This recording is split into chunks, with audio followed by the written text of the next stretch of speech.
Today I'm honored to introduce to you a truly inspiring leader. Kulsum Shadab Wahab is the driving force behind the Hothur Foundation, a philanthropic organization transforming the lives of acid attack survivors and marginalized women. She's also the visionary founder of Ara Lumiere, a fashion brand that has graced prestigious platforms such as Milan Fashion Week and has earned accolades for its innovative blend of luxury and social impact. Her work blends art, fashion, and advocacy, earning her global recognition as a champion for women's empowerment. Her creations not only make waves on international runways, but also carry the stories of survivors, redefining fashion as a platform for resilience and hope. From advocating for skin banking and financial independence, Kulsum's mission is to rebuild lives. Miss Kulsum, you've had an impressive journey leading the Hothur Foundation and founding Ara Lumiere. What inspired you to dedicate your career to supporting acid attack survivors and economically marginalized women? Hothur Foundation is an organization which takes care of the economically backward sections of society. We focus on girl child education, we focus on healthcare, we focus on maternity, medical aid, and infrastructure. So I started my journey with disabilities, where I started with Colors of Hope for kids who were specially abled, and this was something that was very close to my heart. And I believe when charity is done, you need to be present there instead of delegating work. So I believe in dirtying my hands and being there at the spot and taking care and starting new initiatives which creates an impact in the life of the people I am working with. So I started working with kids who were specially abled, and this was very special to me. I wanted to change the way they were functioning and how things were taken care at their homes, because I figured that they didn't have basic amenities like healthcare, they didn't have like access to medical aid. So we started taking care of their surgeries by through art therapy. So we got them together, we started Colors of Hope, where the kids were painting, and then we would assess their problems and accordingly do treatments. And in one such hospital visit, because I used to visit the hospitals myself, in one such hospital visit I came across an acid attack survivor. And like many of us, we are from privileged homes. I didn't realize that this happens in our own backyards, that crimes like this happen with women. It's horrific. It takes away the identity of a woman, and I was unaware, and I figured that these things happen, and that was my first meeting with an acid attack survivor in a hospital, and since then my life changed and the path has changed. So, how did your personal experiences or values influence your decision to focus on blending philanthropy and fashion? So for me, philanthropy was, like I said, like I wanted to impact the lives of kids, and I was doing something I was passionate about. But growing up, I was very curious, and I was always inquisitive also about how different cultures function and how people dress in different cultures. So I have always been passionate about fashion. Fashion has been something that has been very how do I say, maybe I was intuitive with a lot of things, and it comes very naturally to me, and it's just inborn. I just love putting things together, and I know the trends, I know what suits me and what suits the other person. Like I just like, it's very intuitive, something that's very, I'm passionate about, and I'm happy that my passion is now helping so many survivors, give them a life, because I use this as a very important tool to heal a lot of survivors. And I think fashion has had a very impactful and transformative power, and I'm happy it's taking care of so many lives. So, you blended your passion with social service. Yeah. Ara Lumiere is a remarkable initiative blending fashion and social impact. How do you ensure that every collection tells the survivors' stories and empowers them financially and emotionally? And to this, what has been the reception globally? The reception globally has been outstanding. You can see that.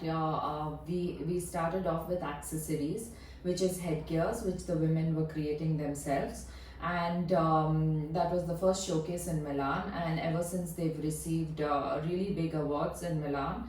And it was truly victory over violence for them when they were on the stage of Theatre Scala, receiving the prestigious CNMI Sustainable Fashion Impact Social Impact Award. And the journey has been extremely commendable because starting off with accessories and now doing apparel, and the way ahead I think is really bright, and I'm looking forward to what's next for them. And I think it's just we are inching towards the mighty goal where we are going to end all of this, and these women will never be ostracized from society, from any social circles, from any of these impactful organizations as well. They can take the front seat for many such things, and trigger mainstream conversations across the world. So you slowly integrated them product by product to empower them. Yeah, and oh, sorry, I forgot the. You said, how do you talk about the stories with each collection? So we had one of our collections was something which was which not only one collection, and every collection tells a story of the survivor, right? So one of the collections was something very close to my heart because it was telling the story of plants, like which have lived, trees which have lived for more than 100 years. So it is like talking about the survivor who have gone through all these troubles, and they've lived despite of all the, like how the trees have lived despite all the difficult climatic conditions, how the survivors have lived through all of this, and how they've come out brave. And each collection tells a very important story. So we have Renaissance, we have decadence, we have so many different stories that have been told from the survivors' lives through the collections. So you're able to draw parallels and comparisons between the stories of the survivors and the collections. Yes. So the Hothur Foundation addresses challenges beyond just physical healing, such as mental health and skill building. Can you share a story that illustrates the impacts of this holistic approach? So when an acid attack happens, I don't know if many people know about this, they go through third degree burns. So when a third degree burns happen, it's you need a skin to save the survivor. You need skin, like how you need eyes when you lose sight.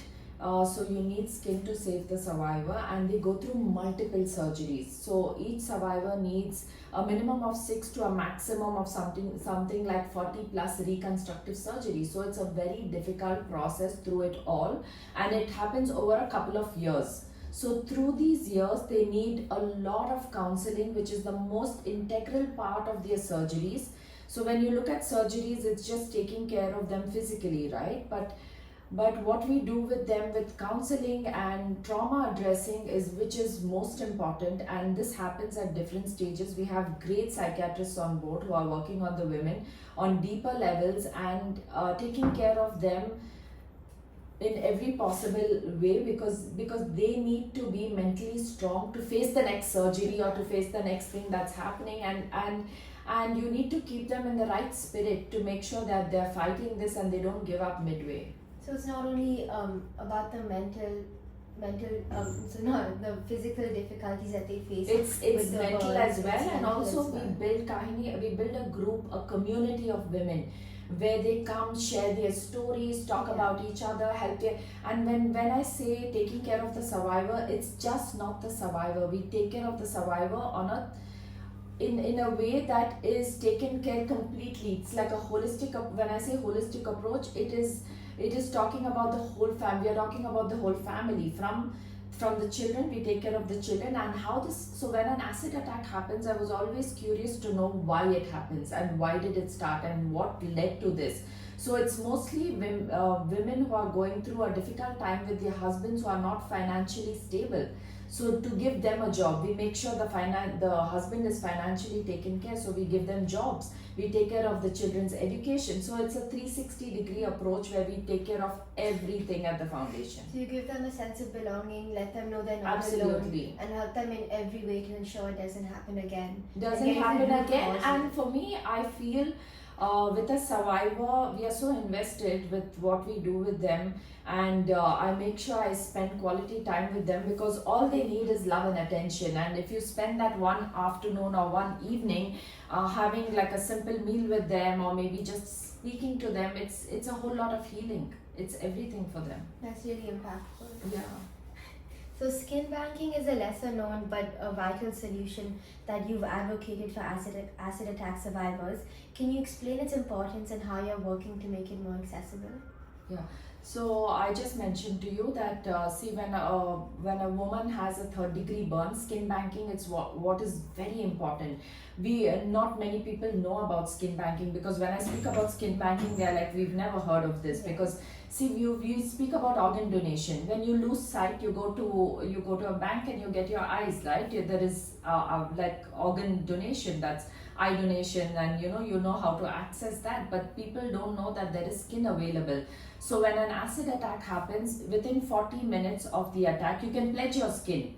When you pledge your skin, the skin bank calls you on death, and then you can go and obviously they come and they collect your skin, and the skin can be harvested and used for 5 survivors. So it helps 5 survivors, it gives life to 5 survivors. So when you lose sight, you get eyes. When you go through an acid burn, you can access skin, and which can save your life for especially a third degree burn. And we have skin banks now in India. We are popularizing that, we are speaking about it, we are getting it in every conversation or everything, whatever campaigns we are having, we talk about skin banking, because the more people know about it, the more people pledge their skin. So we've been speaking about it, and we have a lot of people now donating skin, and it's easily possible to do. It's not difficult at all, because it just takes one phone call once you've pledged your skin, and on death they come and they collect your skin, and there is no bleeding, there is nothing. It's absolutely accessible right now. You're trying to make it as common as any other sort of organ donation. Yeah, exactly. Yeah, yeah, exactly. So running multiple impactful initiatives must come with challenges. What's one of the toughest decisions you've had to make, and what did it teach you about leadership? So a lot of different, I like it. I like to work under pressure, and I like to do a couple of things at the same time. I never complain about it, because I don't like even one dull day or dull moment when I'm doing nothing. I'm always thinking of what to do next and how to make it more impactful for not only the women, the children that I support, because I'm still running Colors of Hope. I'm still doing the things I do with the kids.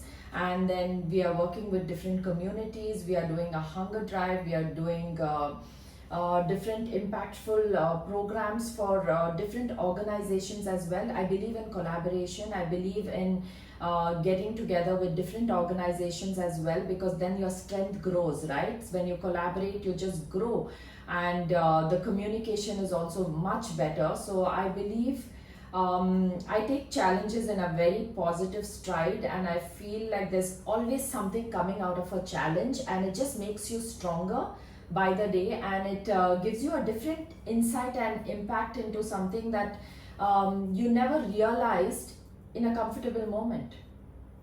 So you have a very optimistic way of looking at challenges, and instead of looking at a negative way, you see how it can teach you something. Yeah, I always feel like if something really tough happens, Yeah. I always question myself, what is this teaching me? What is this teaching me? Why am I going through it? I'm sure this is happening because it's here to teach me something, and I need to take this in the right spirit. Could you give us an example of one such challenge? So I'll tell you one story. So I have a survivor who's been attacked thrice. Okay, she continues living with the same man after 3 acid attacks, and initially I used to be appalled, like what's going on, because honestly our society hasn't addressed the problems right, so we still live in that stigma. So her husband tells her that if you go out or if you go start living elsewhere, you will not have access to the kids. So she continues living, she continues with the acid attacks, like it's happened thrice to her, and he just continues doing it, but then she doesn't want to punish him as well. And when I meet that woman, She is so happy as a human. She's always laughing. She's never complaining.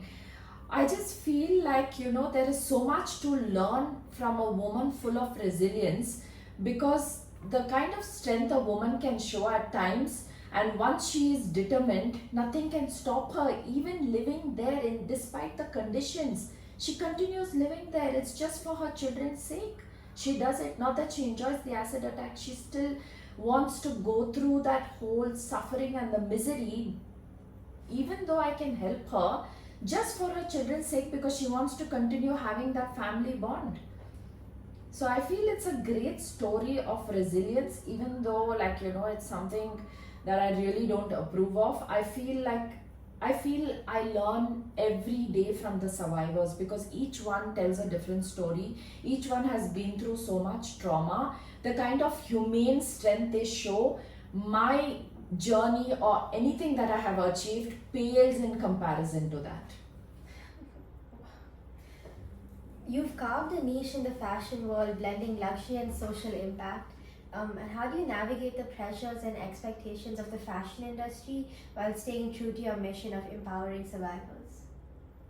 I think the fashion industry has accepted what I do in a very beautiful manner. Each one comes forward to help me. I have a lot of friends who are in the fashion industry. Everyone from the topmost position to all the young budding designers, everyone, whoever I meet, have been so positive, because they believe I'm doing something for the larger cause and for to help these women, and everyone wants to be a part of it. So it's just a growing community, and I believe that every time I do something, there's something so beautiful coming out of it. I feel it's victory over violence every time, and I'm enjoying this whole community and what I'm learning from them. I'm learning a lot, because it's just something that we are doing and empowering women on such a beautiful platform, which is fashion. And I don't think any other industry has this transformative power. How do you manage to keep your team motivated when working on emotionally challenging issues like trauma recovery? Because like the story you just told me, that's so impactful. Like she's still living, and the resilience is really impactful. How do you keep your team motivated? So, firstly, we have counselors on board and psychiatrists who are dealing with these issues, and they have a lot of tests that they give us, the happy test, that then protection of your energy and what cleansing of your aura and all of that. That's the first thing. But besides that, I think I have an extremely positive team, and when you enter the office, everyone's so happy. Or the workshop, you meet each survivor, they are so excited, so happy to meet each other. And I think it's just the positivity that is so addictive, and it just passes on, and we are just motivating each other all the time, because we always have the next thing coming up. Now we are doing this something very exciting, let's work towards this. So it's a group motivation, and we feel really empowered doing it. And I think it's the power of the pack. When you have a group motivated and passionate about doing this or combating such kind of heinous crimes, I think beautiful things around you just crop up, and it's just the positive atmosphere, and we just look forward to working with each other every day and making sure it's more impactful than the previous day.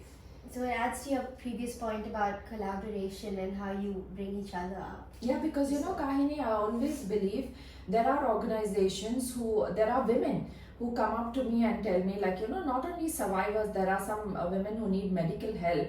They come up to me and say that different organizations have said that if you're going to this foundation, you can't come back to my foundation. And I really find that very strange, because I tell people who come to me, please go and access anyone. The more help you get, the better it is. I'm always there to help you, but the more help you get, the better it is, because we are all here to help. We are not doing it for a name or for anything else. We are here to just help and make sure she's recovering.